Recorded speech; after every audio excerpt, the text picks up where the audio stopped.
بسم اللہ الرحمن الرحیم۔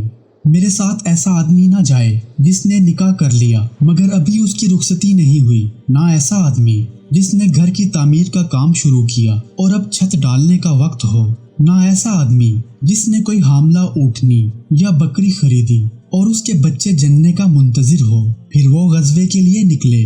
ناظرین، یہ ذکر ہو رہا ہے حضرت یوشع علیہ السلام کا۔ حضرت یوشع علیہ السلام نے بنی اسرائیل کے لشکر کے ساتھ نہر اردن پار کی اور اریحا کے مقام پر پہنچے جو سب سے زیادہ بلند اور مضبوط قلعہ تھا۔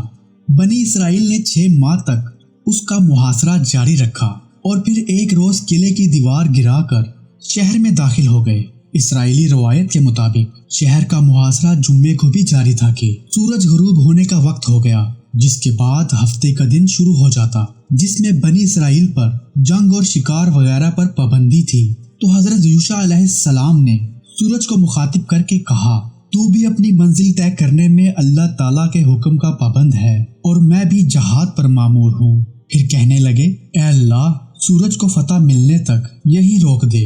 اللہ تعالیٰ نے ان کی دعا قبول فرمائی اور سورج کو روک دیا، یہاں تک کہ اللہ تعالیٰ نے انہیں فتح عطا کی۔ انہوں نے مال غنیمت جمع کیا، آسمان سے آگ اسے کھانے آئی مگر اسے کھانے سے باز رہی۔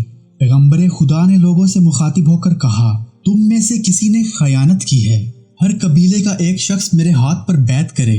لوگ یکے بعد دیگرے بیعت کے لیے آگے بڑھے تو اچانک ایک آدمی کا ہاتھ پیغمبر کے ہاتھ سے چپک گیا۔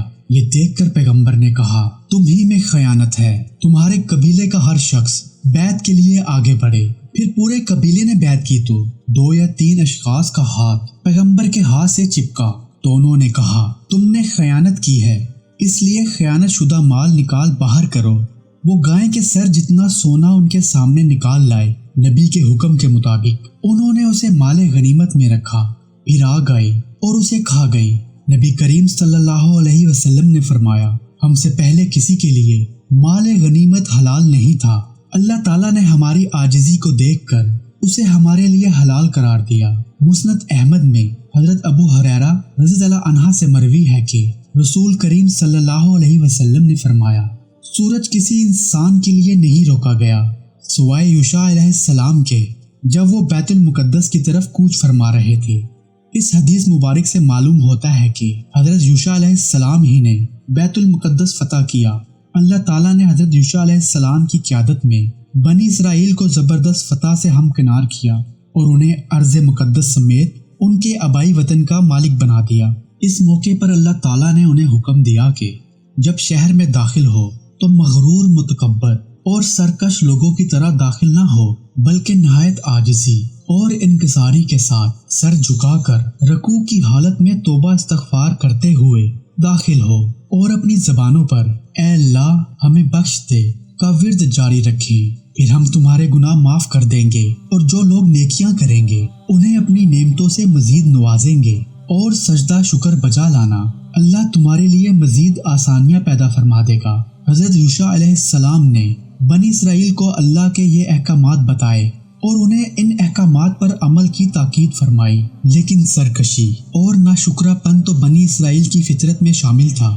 چنانچہ انہوں نے حضرت یوشع علیہ السلام کی ہدایت کی پرواہ نہ کی اور اللہ کے حکم کی نافرمانی کرتے ہوئے توبہ استغفار کی بجائے غرور و تکبر سے اکڑتے شہر میں داخل ہوئے۔ بنی اسرائیل کا ناشکرا پن، غرور، سرکشی اور نافرمانی ایک بار پھر اللہ کی ناراضگی کا سبب بنی اور ان پر عذاب نازل کیا گیا، یعنی انہوں نے اللہ سے توبہ اور معافی کی بجائے گندم اور جو کی فرمائش کرتی۔